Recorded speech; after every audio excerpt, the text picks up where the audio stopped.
नमस्कार, पल्लवी रेसिपीजमध्ये सर्वांचे स्वागत आहे। आज आपण साखर, गूळ किंवा खडी साखर काहीही न वापरता उपवासाला चालणारे व घरच्याच साहित्यात बनणारे असे पौष्टिक नॅचरल आईस्क्रीम बनवणार आहोत।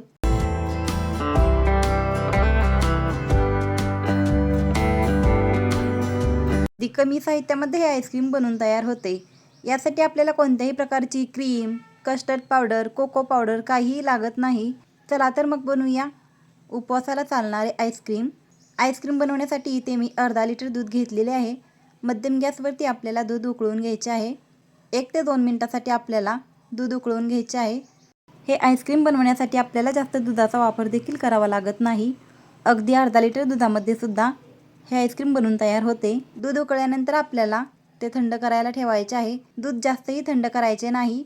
दूध कोमट असतानाच आपल्याला त्याच्यामध्ये पाव कपच्या कपने 2 कप मखाने घालायचे, 1 कप काजू घालायचे व एका वाटीमध्ये आपल्याला 1 कप बदाम घालायचे आणि त्याच्यामध्ये पाणी घालून ते भिजत ठेवायचे आहेत। बदामामध्ये आपल्याला कोमट पाणी ओतायचे आहे व नंतर आपल्याला पातेल्यामध्ये 2 कप खजूर घालायचा आहे आणि मिक्स करून घ्यायचा आहे।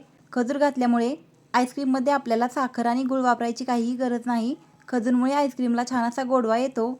खजूर मिक्स करून झाल्यानंतर आपल्याला त्याच्यामध्ये अर्धा कप पिस्ता घालायचा आहे आणि मिक्स करून घ्यायचा आहे व नंतर आपल्याला त्याच्यावरती झाकण ठेवायचे आहे आणि 1 ते 2 तासासाठी आपल्याला ते भिजत ठेवायचे आहे।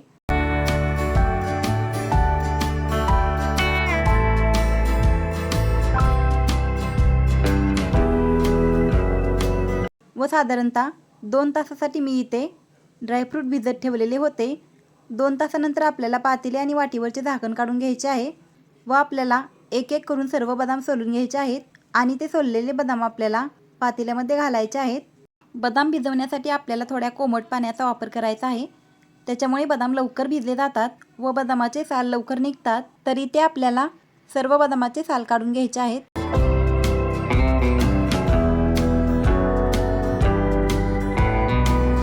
इथे मी सर्व बदामाचे साल काढून घेतले आणि ते पातेल्यामध्ये घातलेले आहेत। नंतर आपल्याला पातेल्यामध्ये ते बदाम मिक्स करून घ्यायचे आहेत व एक मिक्सरचं भांडं घ्यायचं आहे आणि त्याच्यामध्ये आपल्याला हे भिजवलेले ड्रायफ्रूट वतायचे आहेत आणि आपल्याला ते मिक्सरमधून बारीक करून घ्यायचे आहे।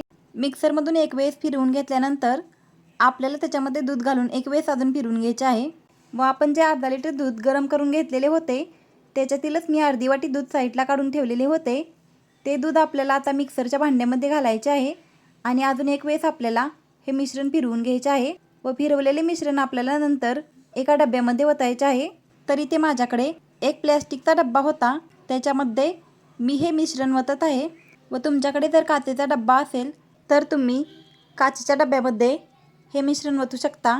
व थोडेसे मिश्रण शिल्लक राहिलेले होते, ते शिल्लक राहिलेले मिश्रण मी एका प्लॅस्टिकच्या मटक्यामध्ये ओतलेले आहे व त्याचे झाकण लावून घेतले। नंतर आपल्याला डब्याचेही झाकण लावून घ्यायचे आहे व डब्यामध्ये थोडे जास्तीचे मिश्रण झालेले होते, मी ते थोडे चमच्याने काढून घेतले आणि नंतर आपल्याला त्याच्यावरती झाकण लावायचे आहे। झाकण आपल्याला फिट्ट बसवायचे आहे। मटका आणि डब्बा आपल्याला फ्रीजरमध्ये 6 ते 7 तासासाठी ठेवायचा आहे किंवा तुम्ही रात्रभर देखील हे फ्रीजरमध्ये ठेवू शकता। तर मी 5 वाजता हा डब्बा आणि मटका फ्रीजरमध्ये ठेवलेला होता व दुसऱ्या दिवशी सकाळी मी हे फ्रीजरच्या बाहेर काढलेले आहे व नंतर आपल्याला डब्याचे आणि मटक्याचे झाकण काढून घ्यायचे आहे। एका चमच्याच्या साहाय्याने आपल्याला वाटीमध्ये आईस्क्रीम काढून घ्यायचे आहे। तर तुम्ही ते व्हिडिओमध्ये पाहू शकता, आईस्क्रीम छान प्रकारे सेट झालेले आहे। जर तुमच्याकडे आईस्क्रीम स्कोप असेल तर तुम्ही त्याने देखील आईस्क्रीम काढू शकता। माझ्याकडे नव्हता त्याच्यामुळे मी इथे चमच्याने आईस्क्रीम काढून घेत आहे व एका वाटीमध्ये ठेवत आहे। तर तुम्ही इथे व्हिडिओमध्ये पाहू शकता, मटक्यामध्ये देखील छान असे आईस्क्रीम सेट झालेले आहे। इथे आपले नॅचरल, पौष्टिक, हेल्थी असे आईस्क्रीम बनवून तयार झालेले आहे। याच्यामध्ये आपण जराही साखर, गूळ किंवा खडी साखरेचा वापर केलेला नाही। याच्यामध्ये आपण सर्व पौष्टिक घटकांचा वापर केलेला आहे। इथे आपले ड्रायफ्रूट आणि खजूरपासून बनलेले पौष्टिक आईस्क्रीम बनवून तयार झालेले आहे व तुम्ही हे आईस्क्रीम उपवासाला किंवा एकादशीला देखील बनवू शकता, कारण आपण ह्याच्यामध्ये फक्त ड्रायफ्रूट, खजूर आणि मखाना घातलेला आहे। हे सर्व पदार्थ उपवासाला चालतात। आपण ह्याच्यामध्ये कस्टर्ड पावडर, कोको पावडर घातलेली नाही, त्याच्यामुळे हे आईस्क्रीम उपवासाला देखील चालते। तुम्हाला हा आईस्क्रीमचा व्हिडिओ आवडला असेल तर लाईक करा व चॅनलला सबस्क्राईब करा। धन्यवाद।